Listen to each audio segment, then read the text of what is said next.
How's it going today, everyone? This is Griever, your guys' host as always, bringing you guys another Behind the Bar reviews for 7 Deadly Sins, chapter 306. And before we even get underway with the review for this chapter, happy Prankster Day, happy April Fool's Day, because Nakaba, oh you old son of a gun, you got me. You got me. I mean, of course, this entire chapter is clearly an April Fool's Day prank, right? I mean, there's no way I could have been right in my last review when I said, oh, I don't know, something about maybe that mangakas don't always keep to their arbitrary timeline schedules in one interview.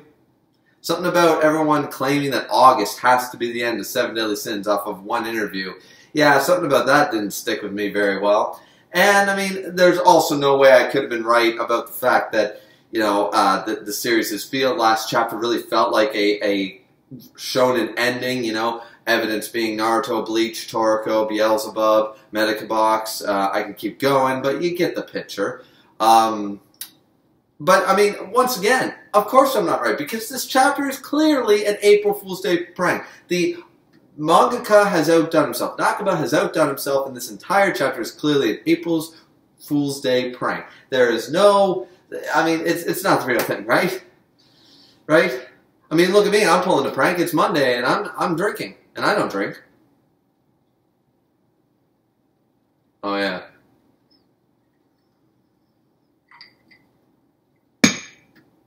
Okay, alright. So I had my fun. Let's get into this chapter because, guys, for all you naysayers, it's the end. I'm sorry. Otherwise, it's really elaborate and silly of Nakaba to do an April Fool's Day prank this close to clearly the end of the series anyways. I said that the last chapter felt like an end game, and it clearly is. It's like every shonen ending ever.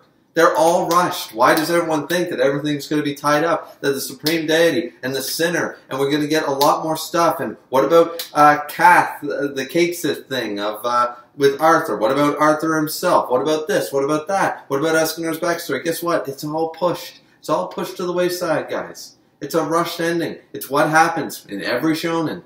I don't know why everyone expected something different from this series, but I stuck to my guns and I believed it.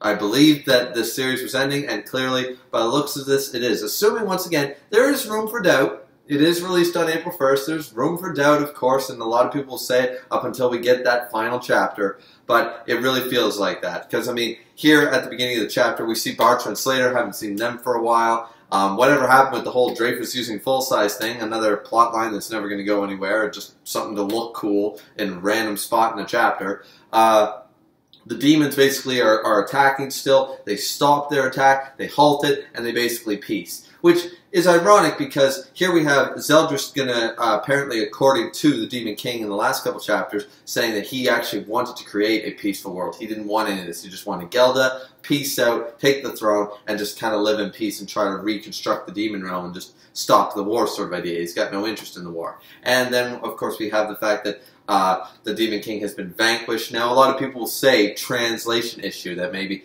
he'll say the Demon King is down or the Demon King has been banished but is not destroyed. Use your words however you want. Multiple times in this translation anyways, it has stated that the Demon King is either vanquished, destroyed, is now gone. You know, like, to me, I'm sorry. He was never in purgatory, guys. Remember, I keep harping on this. There was an empty husk in purgatory. The entirety of the Demon King's power, spirit, mind, soul, and everything was there, fighting on two separate planes, the soul plane and the physical plane, and he was defeated in both cases. I don't know what else to tell you. So here they go through the motions. Rodesiel is there, of course. There was an earlier translation of this saying that he was going to the celestial realm, which a lot of people are still harping on.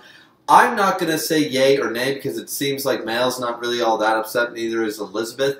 I have a feeling that this is simply their physical spirit, like they have to basically be reincarnated or reborn in heaven or the celestial realm. They can't keep their form. So does that mean Sariel and Tarmiel are still around? It's hard to say. It really is. I'm not 100% sure, but it does feel like they'd be a little more upset or a little more heartbroken. Like, we're finally reunited after all these years, my brother, and now I'm going to lose you forever. I don't think that's the case. I think that this is just his body breaking down, his spirit form breaking down, can't be on the mortal plane anymore. He used up too much of his power, and now he has to basically go be reincarnated, be reborn, take some time to recover up in, heaven or the goddess realm.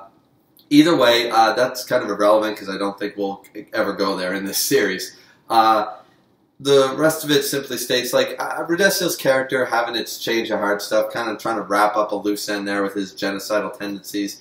I mean, it's kind of like, taking a burnt car and giving it a premium wax job with, like, $200 wax and wash and all that stuff. At the end of the day, the car's still burnt.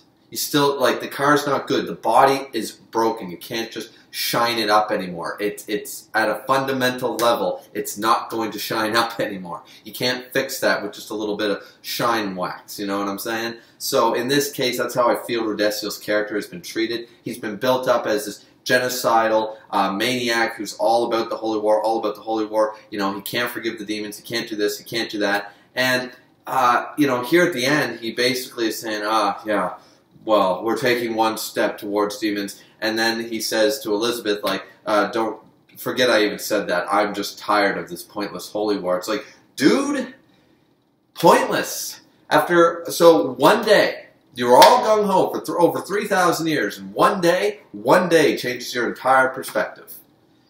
Yeah, I don't buy it. I don't buy it. It's a very weak ending for the character. Even though I'm not a fan of Rudessiel, he was a good character. Having that kind of everyone thinking the demons are evil and the angels are good sort of idea, and he twisted that on his head. It was an interesting character dynamic. I really enjoyed him as a character.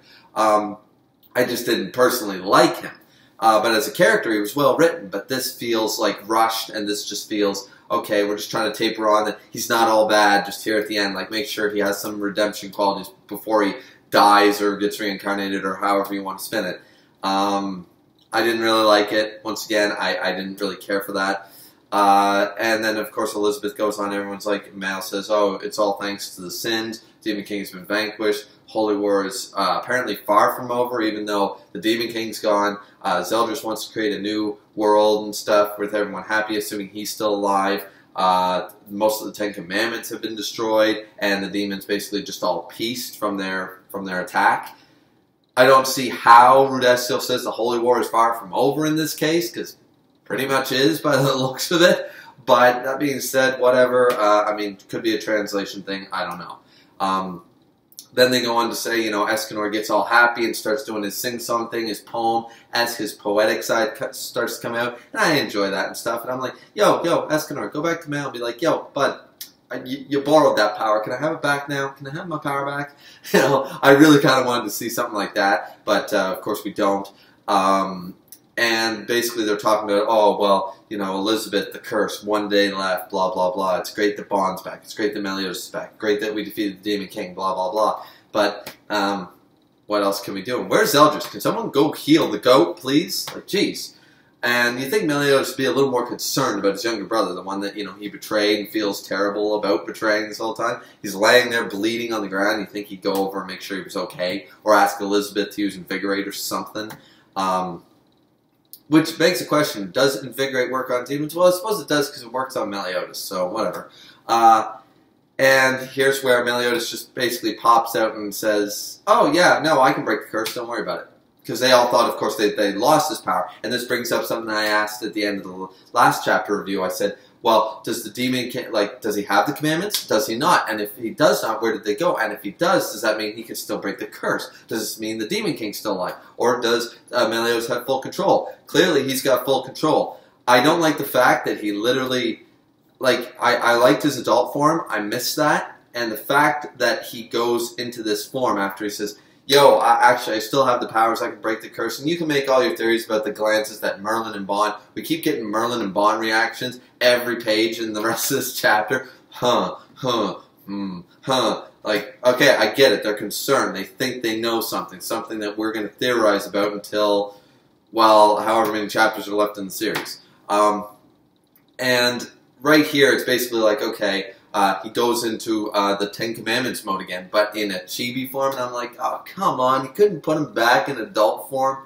Or like, maybe a different like bodysuit, something like clearly it doesn't have the markings like the Demon King's markings on it, but you know, he could have had something, you know what I mean? Like he could have had something a little cooler, maybe like extend his purgatory coat or something into a trench coat or something, get his long hair back, tied it in a ponytail, anything, just like an adult form when he goes into that form, but I guess not. But the curses are still there.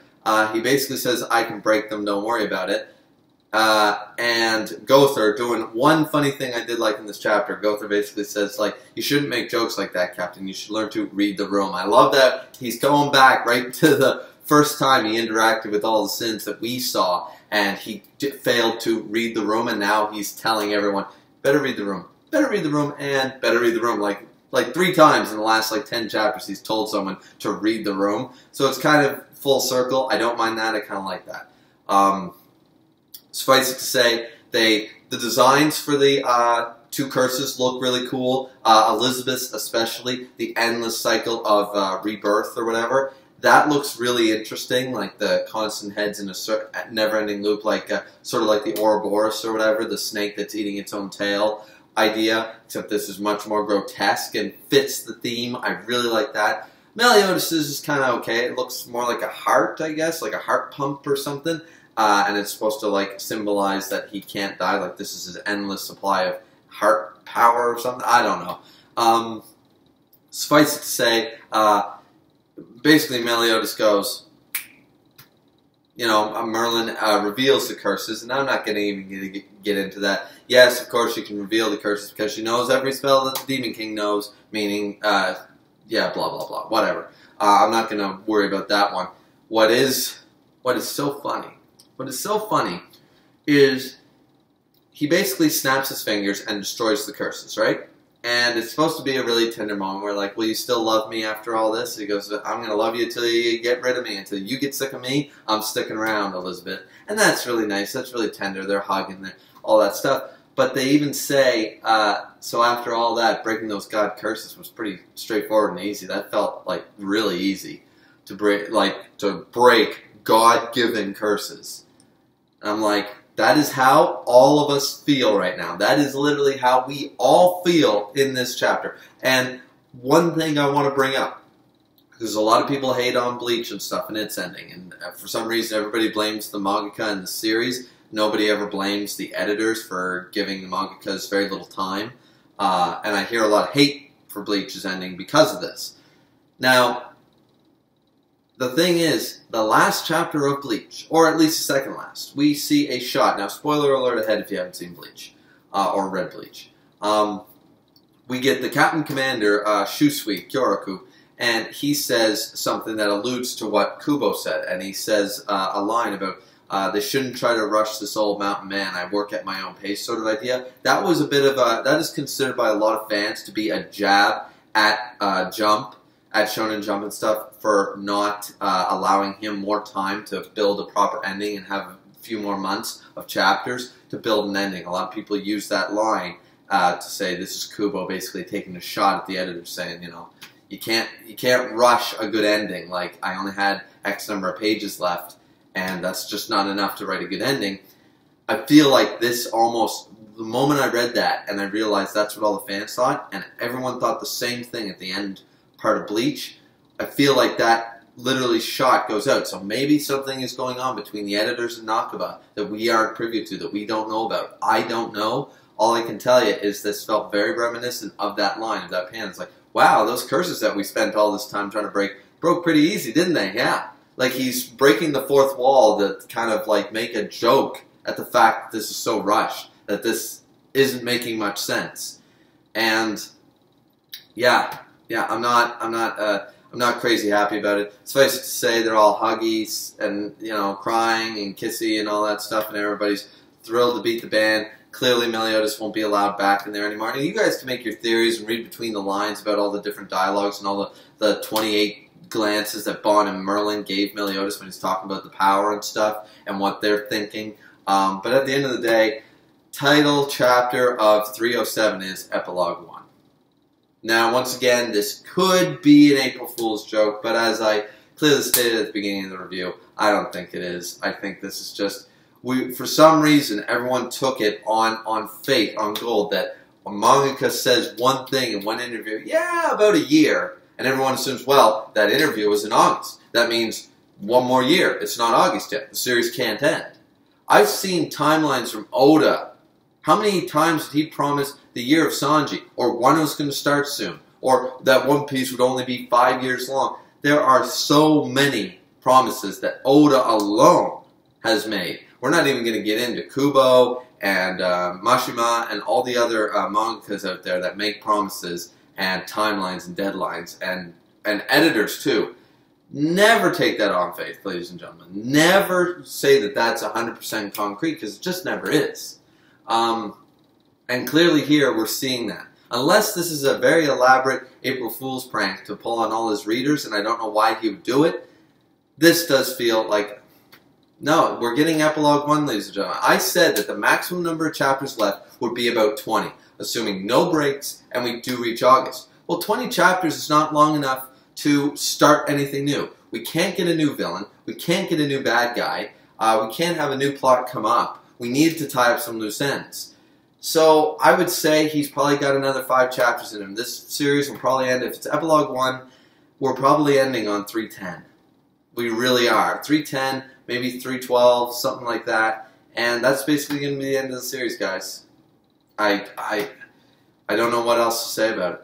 Now, to be fair, the only sliver of hope was said in the last Boar's Hat podcast. Once again, always check that out and go check out Sundown, Keishan, Grimm, everyone else who reviews Taizai. Please go check them out. As always, links in the description down below. The only thing is that Fang Streitzer, who's another YouTuber who reviews Taizai, go check out his channel as well, stated that usually, almost always, no matter how rushed an ending is for a series, we usually get something in the magazine, an official announcement saying 10 chapters left, 5 chapters left. Usually we're given at least a month or better to say, okay, this year, coming this June, the final chapter of Taizai. And as far as I know, that hasn't happened. So that is the one sliver of hope. A combination of an April Fool's joke or a very drawn-out ending, epilogue, maybe we'll get up to, this is Epilogue 1, maybe we'll get up to Epilogue 35, and the series will continue well into the fall. I doubt it, but it could. And I just personally think that that's our one sliver of hope, but I just don't see it. If, next week they could announce 5 chapters left, and that wouldn't be unprecedented. It's happened before. So, though I would like that to be the case, and a lot of people are calling for Arthur's spin-off series and the like, I'm thinking we're going to get 3 chapters of epilogue with the final one, either whether epilogue 3 or a final 311 chapter, something like that, will be a big 50-page ending chapter. But this is the end, guys. I think it is. If I'm wrong, great. I get to continue to review a series that I love, even with all the faults here since chapter 300. And maybe we will get into a new arc. Maybe he's jumping ship to another magazine. That's what a lot of people hoped that Bleach would do. It didn't happen. But maybe Taizai will jump to another one, and he's got to wrap up this arc to jump ship. I don't know. Because it seems all very hush-hush. We have no announcements, but this feels like the end. And it feels very shonen ending, as I've stated before. No shonen that I know of ever was given a proper, full ending. I mean, Dragon Ball Z aside, but that's Dragon Ball Z. So, I don't know. What do you guys think? Please tell me in the comment section down below. Once again, check out the Boar's Hat podcast. Check out everybody's channel, Keishan Prime, Sundown Rider, Grim Reaper, Fang Streitzer. I know I'm missing some people out there, and I'm sorry, guys. But those are the main guys from the Boar's Hat. Please always like, comment, subscribe, all that good stuff. And yeah, chapter 306, I think we're coming to the end. Now, if we are really coming to the end, ladies and gentlemen, please tell me in the comment section down below what series would you like me to pick up. Because I'd like to keep 3 series running, and if this truly is the end of Taizai, I'd like to pick up another off the Thursday-Friday release of Jump. I'd like to pick up maybe a monthly series, something like that. Give me your recommendations down below. This series worked out great because it was always a few days different than One Piece and Shokugeki no Soma and all the Dr. Stone and My Hero and all that stuff. Because trying to do 3 reviews and get them all out at the same day on time, it just oversaturates the channel for one day, and I get burnt out and stuff like that. So if you guys could just please let me know if this truly is the end. Give me your recommendations down in the comment section down below. And once again, tell me what you think. Is this truly the end, or are we waiting for that announcement, or is this an April Fool's joke? I don't even know anymore, ladies and gentlemen. But I gave you my thoughts, so once again, we'll see you back here next time. This has been Griever. As always, drink responsibly, and we'll see you next time.